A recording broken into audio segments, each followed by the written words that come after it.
ายดีเนาะออกมาหาอยู่หากินคือเก่ามื้อนี้นะ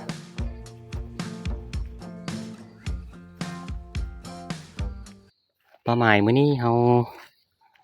จะไปเบิ่งกองอ้อยเนาะแต่ว่าหาก็ได้7 มื้อนึงถ้ากินถ้ามีห้อยน้อยเราก็สิบ่ทันยิงเนาะเราสิเอามันต้นน้อยนึงไปเติมใส่เอามันต้นมาประมาณ2-3 โลแต่ว่าเงานึงนี่แหละ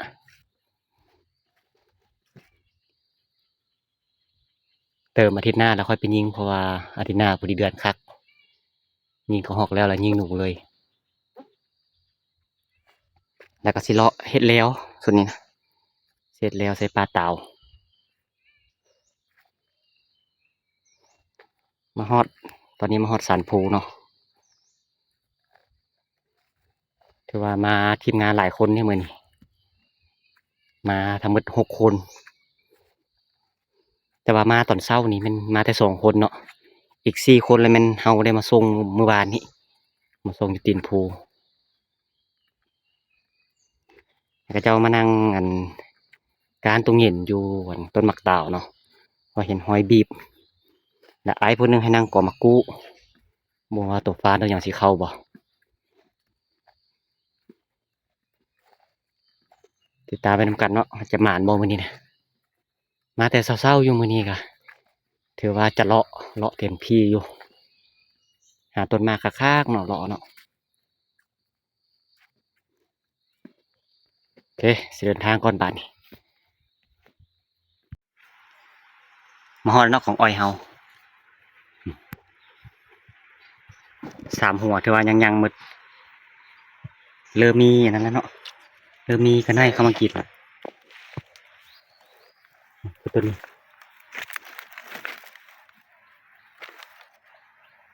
หอยกระหอกเนาะตัวนี้เนาะบอกกระหอกก็ได้เนาะหอยใหญ่ๆอยู่โอ้มีแห้งหลายเนาะ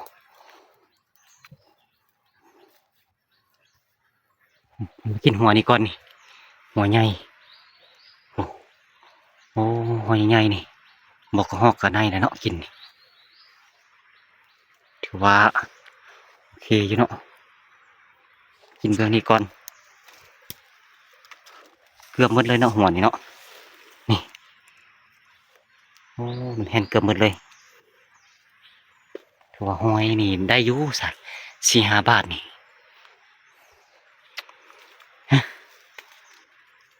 มันยังเศร้าอยู่เนาะเดี๋ยวเราสิไปเลาะก่อนไปเลาะซอกยิงก่อนเนาะไปว่ากันเดี๋ยวเราสิตื้มมาเลยมันต้นกะ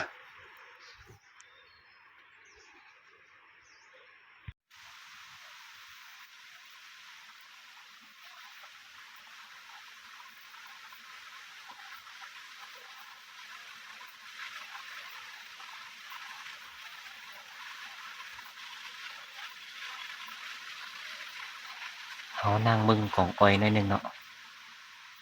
มีกระหอกกับกระไนมา2 ตัวแล้วทำอิดฮาวาสิบุญยิงแต่ว่าลองนั่งเบิ่งพัด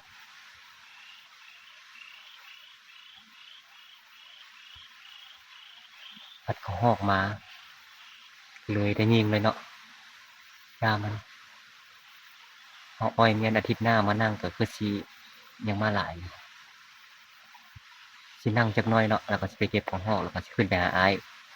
แล้วก็สิเติมมันต้นเมียนของอ้อยกองนึงโอเคพอเลยเนาะเราสิบ่ยิงต่อแล้วเพราะว่าอยากจงเมียนเนาะอยากจงเมียนยิงอาทิตย์หน้าอาทิตย์หน้าเดือนคักเขาจะยิงหนูเลยยังมาตื้มอีกตัวหนึ่งเนาะพอดีได้3 ตัวเลยนั่งประมาณ30 นาทีนึงโอ้คักของอ้อยนี่นะทำให้เราคิดว่าสิบ่มีจุดนั้นอย่างเข้าเนาะเพราะว่าเอาแปลนเอาเสลิมบ่อยากคักปานใดเสลิมต่ำอยู่แต่ว่าหอกขึ้นมาฮอดนั่ง30 นาทีนี่พอหอกขึ้นมาสองตัวก็ได้ตัวหนึ่งเนาะนี่2 ตัวเขายิงเอาอยู่นี่เนาะมันมานี่เขายิงสับใส่เลยก็ได้มันมาทางเทิงนี่ กันในตัวหนึ่งโอ้มาแล้วมาแต่เช้าแล้วเหรอมีแต่สิตื่นมันต้นเนี้ยอาทิตย์หน้าเนาะนี่ห้อมีไหมนี่ก็ฮอกตอนเช้านี่มันมากินนี่เนาะนี่หรือว่าตัวหนูบ่ตอนดึกๆเนี่ยอ๋อเป็นตัวใหญ่ๆเนาะกันในจะท้องขาวเนาะกันในเนาะโอ้สามตรงเลยโอ้ก็ฮอกสองตัวก็มีแต่ตัวใหญ่ๆมาบ่อยากนั่งยิงหลายเพราะว่าอยากไว้ยิงเหมือนอาทิตย์หน้าเนาะอาทิตย์หน้าสินั่งนี่ยิงเลยนี่เนาะได้สามตัวแล้วโอ้สุดยอดเอามันต้นมาเติมอยู่เนาะนี่เดี๋ยวเติมมันต้นยังไงแต่ว่าซ้ำนี่นี่หัวซ้ำนี่อันสามหัวเนาะนี่หัวหนึงเลยหมดละยังเหลือหัวเดียวนี่อ๋อโอเคเดี๋ยวเติมมันต้นแล้วก็สิบซอกยิงมักเต่าเนาะอันนี้ไว้อาทิตย์หน้ารอชมผลงานอาทิตย์หน้าเนาะจะติดสโคปยิงเลยอันแต่งสโคปอันนั้นละสโคปด้านหน้าเนาะเพราะว่ามันน่าจะมืดอันเอามืดหรือว่าเอาตอนแรงเขายิงหนูเขายิงอันนั้นเนาะเขาสิใส่สโคปด้านหน้าแต่ว่านั้นเขาสิใส่สโคปธรรมดาเนาะนี่ยิงมาแต่บอลนั้นระยะนี่คิดว่าบ่เกิน7 เมตรใกล้หนึ่งแต่ว่าเขาปรับกล้องใส่ถือว่าปรับเลยเนาะโอเคเสียงกระหอกเดี๋ยวพอละสิบุยิงละบอลนี่นะจงไว้อันถ้ายิงกระหอกถ้ายิงหนูบาดเดียวเลยเนาะโอเคเนาะเขาออกจากของอ้อยละปะเมียนนั่นอาทิตย์หน้าเขาสิยิงเมื่อกะอาทิตย์หน้าสิบุมีน้ำยิงให้มันเข้าหลายๆไม่เอิญมูมาก่อนแล้วก็ยิงหนูเลยอาทิตย์หน้านะเดี๋ยวนี้สปีดความไวสูงมีสายรายงานเนาะเจอต้นบางไห้เป็นบางไห้แดงมันยิ่งใหญ่คักบ่คักกับเจ้าว่านะย่างสปีดมาเป็นธรรมดาหายใจสิบทันละตอนนี้เขาว่านกเป้าหลายเนาะเขาเจ้ายังบ่ได้ยิงเขาถ้าเอาไปยิงพอเขาปืนล้มบอกเดียวเดี๋ยวไปหอกต้นติดสโคปยังไงเบิ่งเนาะหวังว่าจะมีนกเข้าลายโอเคติดตามนำกันเดี๋ยวเนาะฮอดก็มักให้ละถือว่ามีกระหอกอยู่ทีมงานยิงตัวหนึ่งเลยซอกบ่เห็นเริ่มคักอยู่ลูกแม็กนั่งนี่ผู้ที่คักเขาสิยิงอยู่เทิงเนาะให้ทีมงานผู้หนึ่งอยู่ลุมนี้ถ้าเก็บนกน้อยเฮาเลยถ้าได้กระหอกเป็นมักให้คักอยู่มักให้สุกแดงๆอยู่กำลังสุกเลยยังบ่ทันล้นหลายก็เดือนมืดเดือนอย่างนี้น่าจะนั้นน่าจะตรงเย็นเข้าอยู่โอเคเดี๋ยวสินั่งกินข้าวก่อนกินข้าวแล้วเขาเช็ดบอลยิงกระคักเนาะเดี๋ยวซอกกระหอกช่วยทีมงานก่อนเป็นยังไงทีมงานนี่นอนเมื่อคืนนี่ฮะนอนนอนอาบแดดน้ำฝนนี่ซื้อปะฝนบ่ตกว่าเมื่อคืนนี่ เนาะผลงาน2 คนวะนี่ตัวหอก โอ้อันนี้รุ่นหางยาวตัวหนูโอ้ปนในวะนี่หนูเนาะโอ้ได้เรื่องอยู่หาบนฝั่งเนาะอย่ามันเน่าอันนี้3 ตัวที่เขาได้ตัวนี้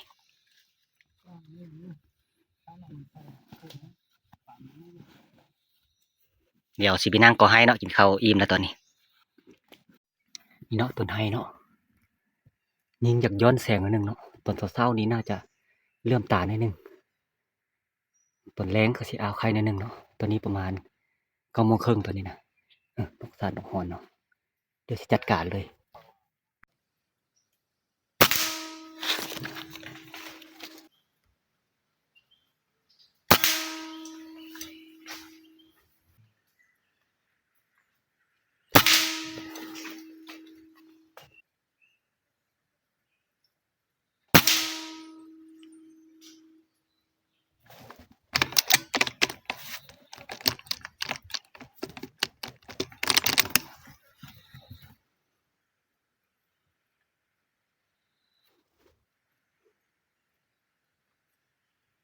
เป็นกระเล่นเนาะ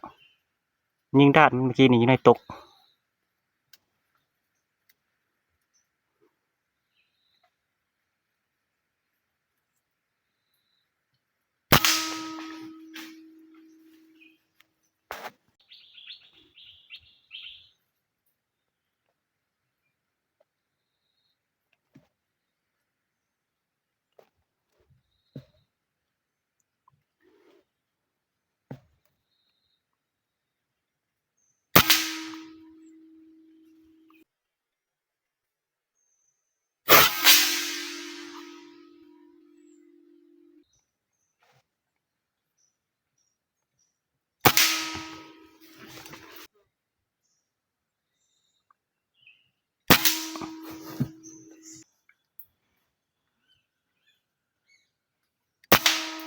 เบิ่งเด้อ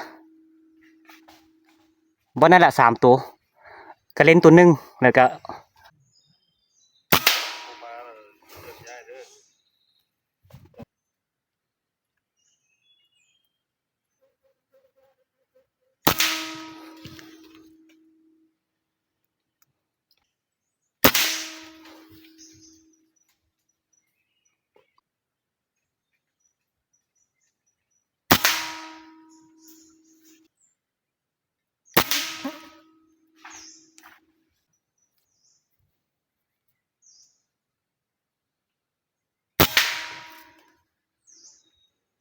ค้างซะ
ผักพรกินข้าวบ้านนี่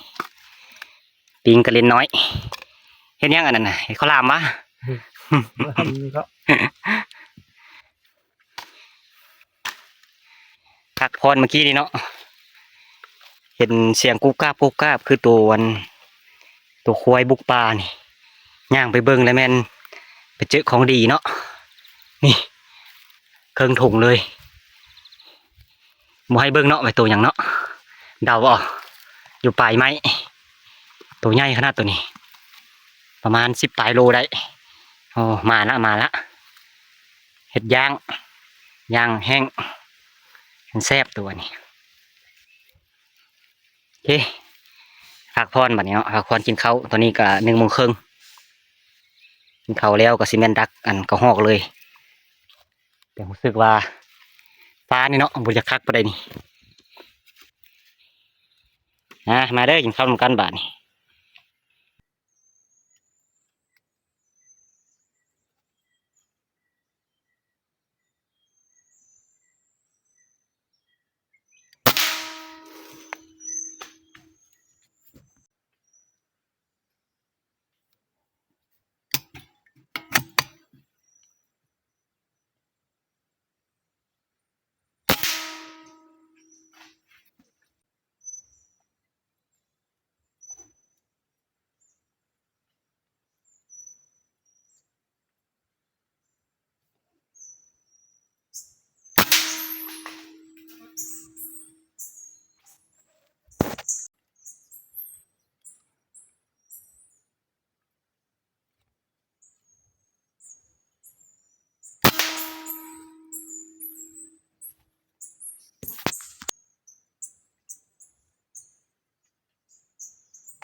อนนี้ก็5:30แล้วเนาะ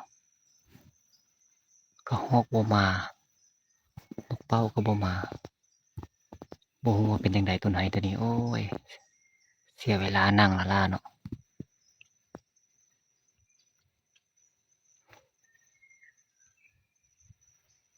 ฮอกกับมาตัวเดียวเนาะยิงบ่ถึกซ้ำโอเคเนาะถ้ามืดแล้วจังสิสรุปผลงานให้เบิ่งโอเคค่ำแล้วเนาะบ่ลุกขึ้น2คนอยู่นำกันต้นไห้ต้นนี้บ่ได้เห็นได้ฮอกจักโตเลยอืมนี่ว่าในนกเลยสิปลายเนาะสีได้มูซี่ก็ให้คนนึงไปนั่งอันมักดาวเนาะว่าสิได้ยิงอยู่โบดูเครื่องขึ้นหลายแท้ อันนี้ก็อ้าวถ้าเราเบิ่งผลงานของทีมงานคือว่าเห็นปุงปางอยู่ คนนี้ออกดีเลย สรุปผลงานแต่ละคนโอ้ไปกะคือสิมาเนาะ พากันห้องเว้ยเอ้ยไปห้องให้ยังวะ ไล่ลิงมาหาดิ โอ้ยไล่ ห้องก็แท้ว่าเนาะมัน มาครับว่าครับอันมาเฮียโคมามันมาค่อยๆมาดินไหน เนาะ นี่มาโคโลมาเลยสิงัด แต่ก็ฮอกเดี๋ยวเจ็บเปิดให้เบิ่งเนาะมาหลายคนทีมงาน6 คน ได้หอกจากตัวเพิ่มอยู่กอด มาสรุปผลงานแต่ละคนเบิ่งจังได๋อ๋อ สิบ โอ้ยังมี6เบาได้ซั่นน่ะเนาะ อันนี้ก่อนสิเนี่ย อ๋อ ทำกากีเลย โอ้ยจะเป็นเลย 6ดิกกับ6ดิกใหญ่อยู่เนาะ โอ้ย เกือบซ้ำ6เบาเลย ทำมาใส่เขาเอาไปโดนเวียดเสียดแท้ ไผของจะส่งเด้ มันจะขี้เต้าเต็มถุงเต้าขี้ใส่ถุง เอาเต้าไอ้บุญยังเอาว่าขั้นอันนั้นเขาเห็นเต้าแล้วเขา โอ้จนเต็มถุง แค่เขาเห็นเต้าแล้วเขา สุดยอด ไอ้นั่นเห็นเต้าติดตัว สอง ถอยบ่วงสูง 2คนที่นี่ 2 คน 2คนผลงาน เรียนไหมมีอันนั้นเลยไอ้มีถุงยางเลย อันนี้ผลงานเฮาเนาะ นี่เอา กับนี้แน่กับกระฮอก นี่ถุงยาง กระฮอก3ตัวของเราโอ้ถือว่ามานอยู่ถือว่าเป็นทีมงานคุณภาพนะเฮานี่ยังผู้หนึงเนาะ6 คน เรียนเธอนะตัวนี้ก็เรียนเธอ โอเคเดี๋ยวสิสรุปผลงานให้เบิ่งเนาะผลงานโอ้5 คนนี่เนาะ5 คนได้24ตัวทางตัวหนูทั้งหยังโอ้สุดยอดยังผู้หนึง บ่ตายอะไรวะ บ่ว่าผู้หนึงสิได้เท่าใด น้ำนะหมดผม โอเคสิได้กลับก้อนบาทนี่นะถือว่าหมานี่เนาะมื้อนี้เนาะเพราะว่าหลายคนไป อาทิตย์หน้าเอาสิไปลุยกองอ้อยอาทิตย์หน้านะเอาไปยามวันหนึงได้3 ตัวมื้อเช้านี่ น้ำเนาะ พากันเฮ็ดหยังนี่ กินข้าว โอ้ เราบุญหมก มีเรื่องแล้ว นี่ดีไม่ต้องใส่ผมเดี๋ยวผมใส่บ่อย นี่เนาะตัวนกกับตัวกะอันนั้น ประมาณ20 ตัวลงกับปิงบ่ได้ยิงเนาะตัวแรงบ่ได้ยิงนกซาดหลายอยู่ถ้ามันยิงกันน่าจะได้หลายกว่านี้ ไอ้นี่มันไว้นี่ทำแล้วเป้าให้ ยังว่าแหละ ตัวนกก็มันหลายเด้บ่ได้มันมากินน้ เนาะ ำฉันปุ่นลมเลยเนี่ยนกตาลมันท่วงอายุตัวห้องพวกเขาไอ้ย้อนมันท่วงอะไร โอเคสิกลับก้อนบาทนี่นะเจอกันไหมคลิปต่อไป